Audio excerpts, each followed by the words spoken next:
नमस्कार साथियों, स्वागत है अपने YouTube channel study help Hindi में।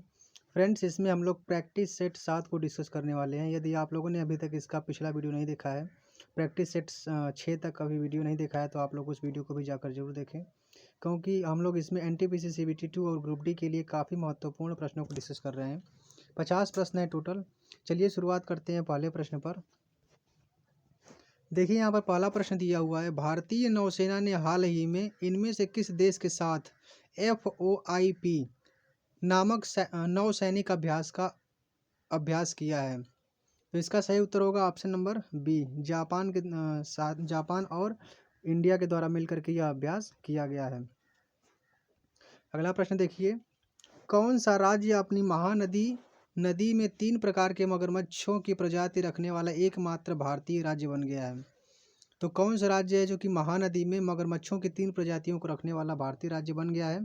तो वह है उड़ीसा। इसका आंसर क्या हो जाएगा? उड़ीसा।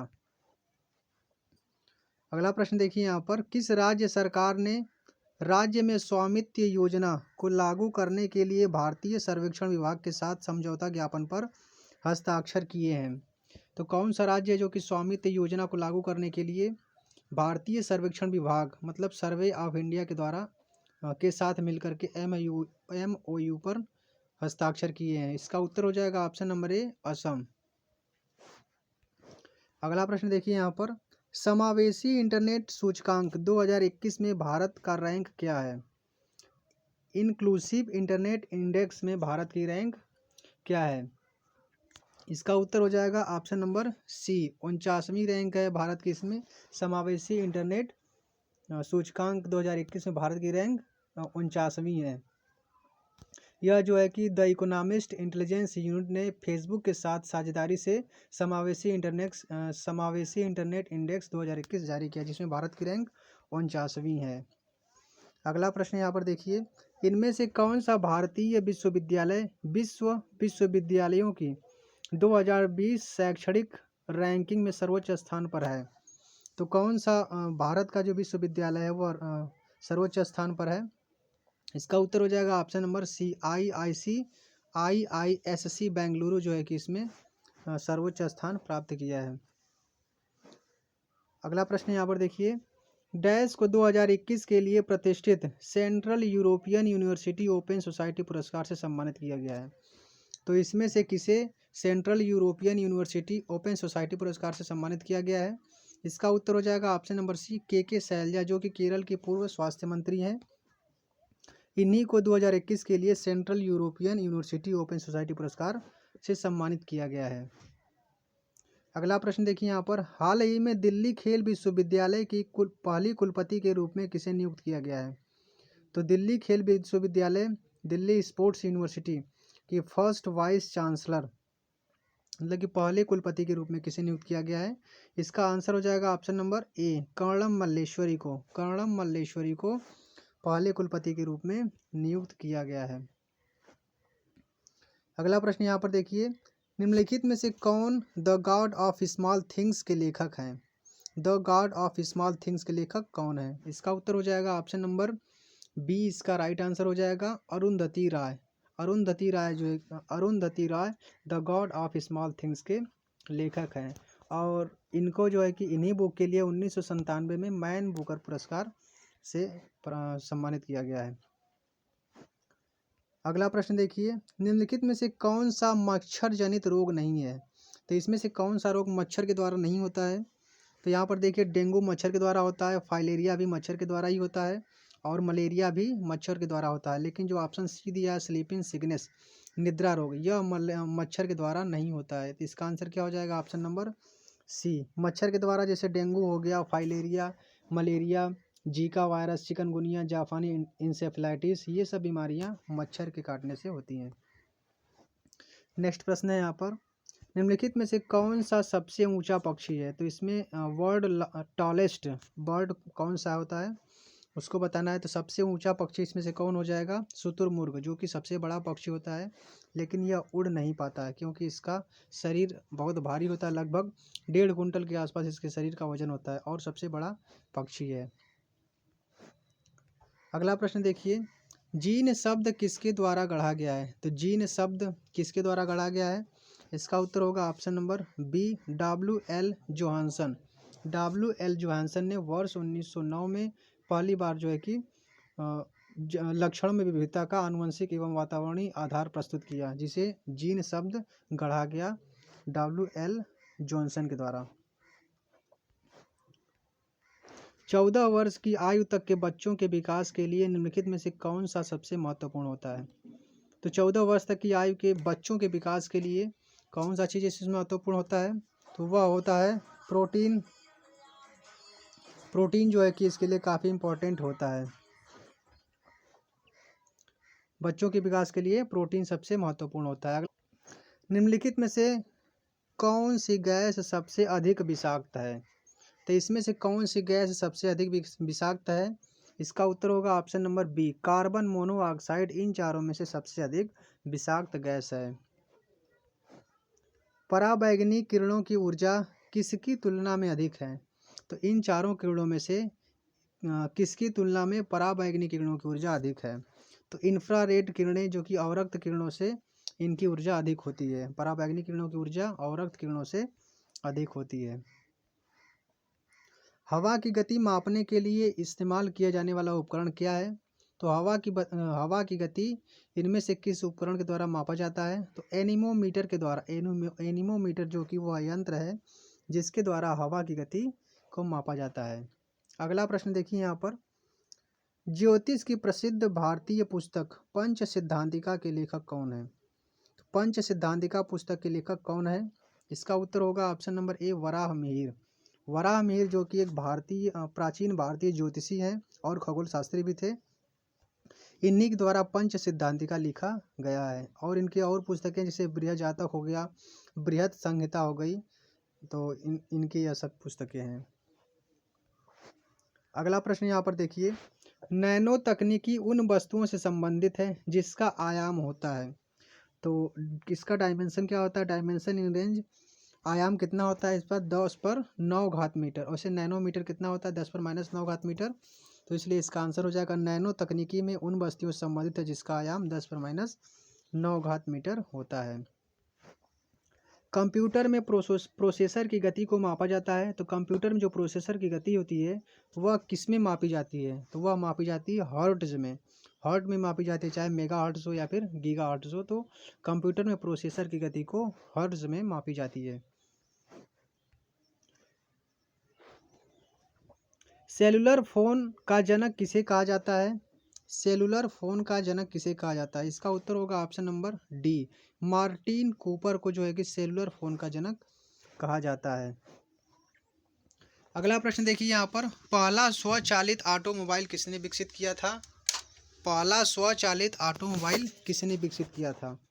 इसका उत्तर हो जाएगा option number B, Henry Ford, जो कि अमेरिका के थे। तो पहले ऑटोमोबाइल का स्वचालित ऑटोमोबाइल का आविष्कार किसने किया था? हेनरी फोर्ड ने। नेक्स्ट प्रश्न यहाँ पर है कि भारत का दक्षिणी छोर कौन सा है? भारत का दक्षिणी छोर, the southern tip of India is. इसका उत्तर क्या हो जाएगा? Option number A, Cape Comorin, जो कि कन्याकुमारी में है। भारत का जो मुख्य भूमि है, मुख्य भूमि का अंतिम छोर कन्याकुमारी है। वैसे तो भारत का अंतिम छोर जो कि निकोबार द्वीप समूह में पड़ता है, इंदिरा पॉइंट। अगर भारत का सबसे दक्षिणतम बिंदु कहा जाए तो उसके लिए आंसर इंदिरा पॉइंट हो जाएगा।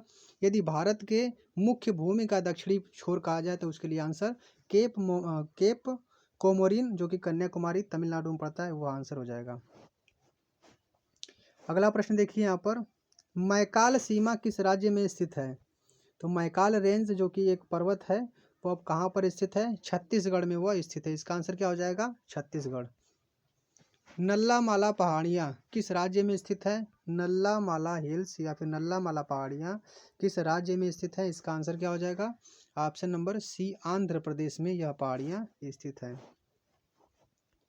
नेक्स्ट प्रश्न देखिए फ्रेंड्स, समुद्र तल से ऊपर दुनिया की सबसे लंबी पर्वत श्रृंखला कौन सी है? दुनिया की सबसे लंबी पर्वत श्रृंखला कौन सी है? तो वह है एंडीज पर्वत श्रृंखला, जो कि साउथ अमेरिका, दक्षिणी अमेरिका में है। कहाँ पर है? दक्षिणी अमेरिका में है। और दुनिया की सबसे लंबी पर्वत श्रृंखला है यह एंडीज पर्वत श्रृंखला। अगला प्रश्न यहाँ पर देखिए, हर्षवर्धन ने अपनी धार्मिक सभा का आयोजन किया था। हर्षवर्धन अपनी धार्मिक सभा का आयोजन कहाँ किया करता था? तो वह हमेशा प्रयाग में आया करते थे, वहीं पर धार्मिक सभा और वहाँ पर अपना दान किया करते थे प्रयाग में। इसका आंसर क्या हो जाएगा? प्रयाग।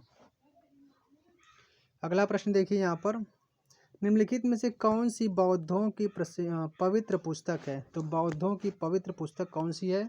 वह है त्रिपिटक। इसका आंसर क्या हो जाएगा? त्रिपिटक, जो कि बौद्धों की पवित्र पुस्तक है। और यहाँ पर जातक दिया है, जिसमें कि गौतम बुद्ध के पुनर्जन्म के बारे में वर्णन मिलता है जातक में। अगला प्रश्न देखिए यहाँ पर, पुरी में रथ यात्रा किसके सम्मान में मनाई जाती है? पुरी जो कि उड़ीसा में पड़ता है और एक जगह है जहाँ पर कि पुरी बहुत ही प्रसिद्ध स्थल है, मंदिर है वहाँ पर। तो इसमें भगवान जगन्नाथ के सम्मान में जो है कि यहाँ पर रथ यात्रा निकाली जाती है। तमिलनाडु में सबसे लोकप्रिय त्यौहार कौन सा है? इसका आंसर हो जाएगा option number D, Pongal. Pongal जो कि तमिलनाडु का सबसे लोकप्रिय त्यौहार है। इसके बाद अगला प्रश्न है, निम्नलिखित में से कौन भारतीय संविधान की मसौदा समिति का सदस्य नहीं था? मसौदा समिति मतलब ड्राफ्टिंग कमेटी के अध्यक्ष कौन नहीं थे? इसका आंसर क्या हो जाएगा? ऑप्शन नंबर सी, क्योंकि डॉक्टर राजेंद्र प्रसाद मसौदा समिति के सदस्य नहीं थे। इसमें भीमराव अम्बेडकर हो जाएंगे जो कि अध्यक्ष थे, अल्लादे कृष्णा स्वामी, गोपालचारी अयंकर, और इसके अलावा जो है कि कन्हैयालाल मणिकालाल मुंशी, टी कृष्णमाचारी और मोहम्मद सादुल्ला ड्राफ्टिंग कमेटी के सदस्य थे। लेकिन इसमें जो राजेंद्र प्रसाद दिया है ऑप्शन में, वह मसौदा समिति के सदस्य नहीं थे। अगला प्रश्न है, ऑटोक्रेसी मीन्स मतलब निरंकुशता का क्या अर्थ है? तो ऑटोक्रेसी मतलब होता है एब्सोल्यूट रूल बाय वन, एक के द्वारा पूर्ण शासन को ही ऑटोक्रेसी कहते हैं। जैसे कि जर्मनी में हिटलर की सरकार थी, तो उसको क्या कह सकते हैं? ऑटोक्रेसी या फिर निरंकुशता। इसका आंसर क्या हो जाएगा? ऑप्शन नंबर सी, एक के द्वारा पूर्ण शासन। इसके बाद अगला प्रश्न है यहाँ पर, सरकार के संसदीय स्वरूप के विचार को डैश से लिया गया है। तो जो सरकार में संसदीय स्वरूप है वह किस देश से लिया गया है? तो वह यूके से लिया गया, यूनाइटेड किंगडम से लिया गया। संसदीय स्वरूप यूनाइटेड किंगडम से लिया गया है। और आयरलैंड से आपका होगा, नीति निर्देशक सिद्धांत को आयरलैंड से लिया गया है। अगला प्रश्न देखिए इसके बाद, निम्नलिखित में से किसने 1935 में संविधान सभा के लिए सबसे पहले सुझाव दिया था? तो किसने 1935 में संविधान सभा के लिए सबसे पहले सुझाव दिया था? इसका आंसर क्या हो जाएगा? Option number D, M.N.. Rao. M.N.. Rao ने संसदीय सभा के लिए सबसे पहले सुझाव दिया था सन 1935 में। नेक्स्ट प्रश्न है, उस देश का नाम बताइए जहां से संशोधन के लिए प्रक्रियाओं की संवैधानिक विशेषताएं भारत द्वारा उधार ली गई हैं। तो भारत में जो संशोधन की प्रक्रिया है वह किस देश से ली गई है? तो इसका आंसर हो जाएगा option number C, South Africa. दक्षिण अफ्रीका से संशोधन की प्रक्रिया ली गई है। निम्नलिखित में से किस अधिनियम द्वारा केंद्र में द्वैध शासन प्रणाली शुरू की गई? तो कौन सा अधिनियम आया था जिसके द्वारा केंद्र में द्वैध शासन की प्रणाली शुरू की गई? तो यह 1935 का भारत शासन अधिनियम आया था जिसके द्वारा केंद्र में द्वैध शासन की प्रणाली शुरू की गई थी। इसका आंसर क्या हो जाएगा? 1935। क्रिकेट बैट की अधिकतम अनुमत लंबाई क्या है? तो जो क्रिकेट का बैट होता है उसकी अधिकतम लंबाई क्या हो सकती है? तो उसके लिए आंसर क्या हो जाएगा? Option number D, 38 inch. 38 inch उसकी अधिकतम लंबाई होती है। सतपुड़ा राष्ट्रीय उद्यान मध्य प्रदेश के किस जिले में स्थित है? इसका आंसर हो जाएगा ऑप्शन नंबर सी, नर्मदापुरम जिले में स्थित है। पहले इसका नाम हौशंगाबाद हुआ करता था, अब हौशंगाबाद से नाम बदल करके इसका नर्मदापुरम कर दिया गया है। तो सतपुड़ा राष्ट्रीय उद्यान मध्य प्रदेश के किस जिले में है? नर्मदापुरम जिले में स्थित है।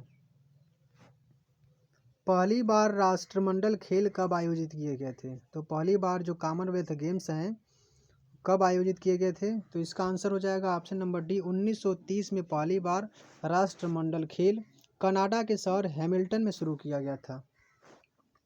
और इसके बाद द्वितीय विश्व युद्ध हुआ था 1900, तो द्वितीय विश्व युद्ध के कारण 1942 से 1946 तक इसका आयोजन नहीं हो सका। अगला प्रश्न देखिए यहाँ पर, संयुक्त राष्ट्र महासचिव की अवधि कि किस अवधि तक पद पर रह सकते हैं। संयुक्त राष्ट्र के जो महासचिव होते हैं उनका कार्यकाल कितने वर्ष का होता है। इसका आंसर हो जाएगा ऑप्शन नंबर सी 5 वर्ष। कितना साल होता है उनका कार्यकाल, 5 वर्ष, संयुक्त राष्ट्र महासचिव। अगला प्रश्न है, कौन सा देश अभी तक एक सम्राट द्वारा शासित है। तो वहाँ पर एक सम्राट द्वारा शासन किया जाता है। तो इसमें से कौन सा आंसर सही हो जाएगा इसका, ऑप्शन नंबर डी सऊदी अरब। जहाँ पर जैसे कि बहुत से देश हैं अभी भी जहाँ पर वहाँ पर सम्राट के द्वारा शासन किया जाता है, जैसे कि सऊदी अरब हो गया, यूएई हो गया, कतर हो गया, बहरीन हो गया, वेटिकन हो गया। तो इस तरह से अभी कई ठो देश हैं जो कि लगभग 44 देश हैं जहाँ पर एक सम्राट का शासन है। इसके बाद अगला प्रश्न है, जापान की संसद को किस रूप में जाना जाता है। जापान की संसद को किस नाम से जाना जाता है। तो वहाँ की संसद को डाइट के नाम से जाना जाता है। जापान की संसद को डाइट के नाम से। अगला प्रश्न है यहाँ पर, अंतरिक्ष में प्रवेश करने वाला पहला व्यक्ति कौन था। इसका उत्तर हो जाएगा option number C Yuri Gagarin, जो कि सोवियत संघ, आज के टाइम पे जो रूस है बड़ा देश, उस टाइम पे उसको सोवियत संघ कहा जाता था। तो उसी के द्वारा 1961 में यूरी गागरिन नामक अंतरिक्ष व्यक्ति थे जिन्होंने अंतरिक्ष में पहली बार प्रवेश किया था। इसका आंसर क्या हो जाएगा, यूरी गागरिन। इसरो का लघु रूप है, तो इसमें से आपको इसरो का फुल फॉर्म बताना है कि इसरो की फुल फॉर्म क्या होती है। इसका आंसर हो जाएगा इंडियन स्पेस रिसर्च ऑर्गेनाइजेशन। क्या होगा इसका, इंडियन स्पेस रिसर्च ऑर्गेनाइजेशन। प्रथम ज्ञानपीठ पुरस्कार विजेता कौन था। तो प्रथम ज्ञानपीठ पुरस्कार किसको मिला था, जी शंकर कुरूप को प्रथम ज्ञानपीठ पुरस्कार मिला था। और यह 1965 मलयालम भाषा में जो है कि इनको प्रथम ज्ञानपीठ पुरस्कार मिला था। अगला प्रश्न है कि निम्नलिखित में से कौन भारत का एक प्रसिद्ध मुख्य चुनाव आयुक्त है जिसे मैग्सेसे पुरस्कार से सम्मानित किया गया है। तो वह कौन सा मुख्य चुनाव आयुक्त है जिसे मैग्सेसे पुरस्कार से भी सम्मानित किया गया है। इसका आंसर क्या हो जाएगा, option number C JM Lyngdoh को मैग्सेसे पुरस्कार से भी सम्मानित किया गया है। अगला प्रश्न है कि किस राज्य ने हाल ही में कृषि विविधीकरण योजना 2021 शुरू की है। इसका आंसर हो जाएगा ऑप्शन नंबर बी गुजरात राज्य के द्वारा कृषि विविधीकरण योजना 2021 की शुरुआत की गई है। फ्रेंड्स, वीडियो पसंद आई हो तो वीडियो को लाइक जरूर करें, और यदि आप इस चैनल पर नए हैं तो प्लीज़ चैनल को सब्सक्राइब जरूर कीजिएगा। मिलते हैं नेक्स्ट वीडियो में, तब तक के लिए धन्यवाद।